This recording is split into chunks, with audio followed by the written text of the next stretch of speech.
नमस्कार मंडळी. शेवटी प्रेम जिंकलं या कथेमध्ये तुमचं पुन्हा एकदा स्वागत करतो. अहमदनगर जिल्ह्यातल्या एका छोट्याशा गावात अमर राहत होता. साधं घर, आई-वडिलांची जबाबदारी आणि मोठी स्वप्न एवढंच त्याचं जग होतं. अमर फार श्रीमंत नव्हता, पण मनाने खूप श्रीमंत होता. गावात सगळे त्याला प्रेमाने अमर भाऊ म्हणायचे. कारण कोणाचंही काम असो, तो नेहमी मदतीला तयार असायचा. दुसरीकडे सेया पुण्यात वाढलेली, शिकलेली आणि खूप हसरी मुलगी होती. तिच्या डोळ्यात नेहमी काहीतरी मोठं करण्याचं स्वप्न असायचं. तिचं कुटुंब प्रतिष्ठित होतं. वडील बिझनेसमॅन, आई शिक्षिका आणि घरात शिस्तीचं वातावरण. सियाचं आयुष्य अगदी वेगळ्या जगात चाललं होतं. दोघांची पहिली भेट पुण्यातल्या एका कॉलेजमध्ये फेस्टिवलमध्ये झाली. अमर आपल्या मित्रांसोबत गावाहून फेस्टमध्ये आला होता, तर सेया त्या कार्यक्रमाचं आयोजन करत होती. गर्दीत अचानक सेयाच्या हातातून काही कागद खाली पडले आणि वाऱ्याने सगळीकडे उडाले. बाकी लोक फक्त बघत राहिले, पण अमर शांतपणे खाली बसून एक एक कागद गोळा करू लागला. सेया त्याच्याकडे पाहत राहिली. त्याच्या चेहऱ्यावर एक साधं हसू होतं. दिखावा नव्हता. त्या छोट्याशा भेटीत काहीतरी वेगळं जाणवलं होतं. हळूहळू त्यांची ओळख वाढू लागली. फोनवरच्या गप्पा, रात्री उशिरापर्यंत चालणाऱ्या चॅट्स, एकमेकांच्या स्वप्नांबद्दल बोलणं, नकळत दोघं एकमेकांच्या आयुष्याचा भाग बनले. सेयाला अमरचा साधेपणा आवडायचा. तो तिच्याशी कधी खोटं बोलत नव्हता आणि अमरला सेयाचं मन खूप आवडायचं.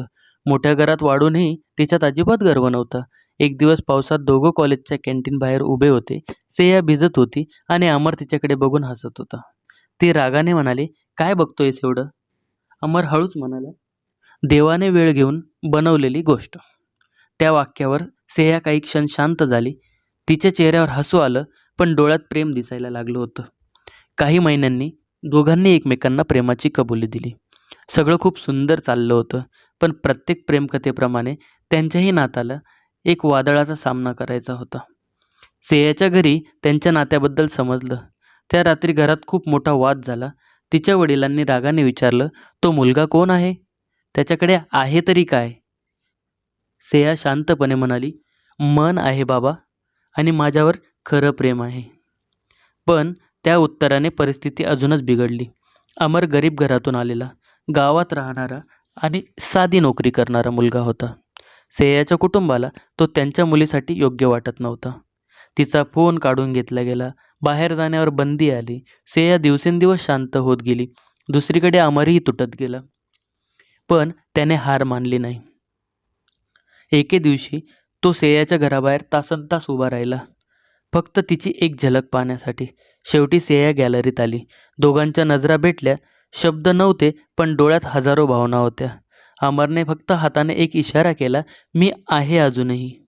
त्या दिवसानंतर अमरने स्वतःला बदलायला सुरुवात केली. त्याने अधिक मेहनत घेतली, दिवस-रात्र काम केलं, छोटासा व्यवसाय सुरू केला. अपयश आलं, लोकांनी हसून घेतलं, पण तो थांबला नाही. कारण त्याच्याकडे एकच कारण होतं, सेया.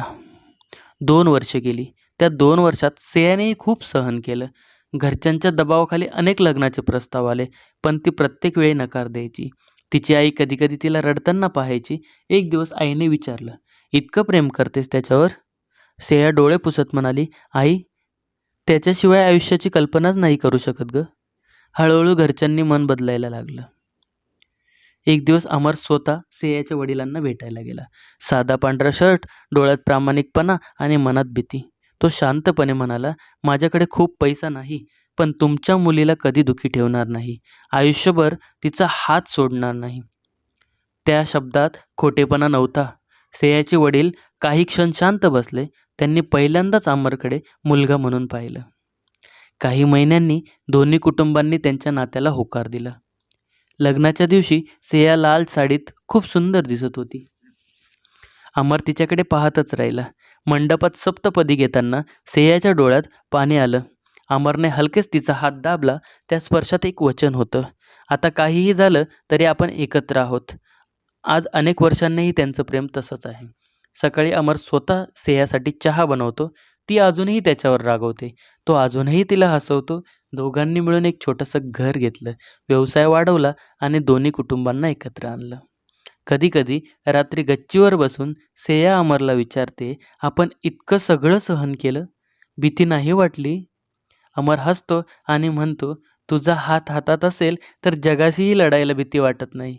आणि खरंच त्यांचं प्रेम फक्त एक प्रेमकथा नव्हती, ती दोन मनांची, दोन कुटुंबांची आणि विश्वासाची जिंकलेली लढाई होती. धन्यवाद.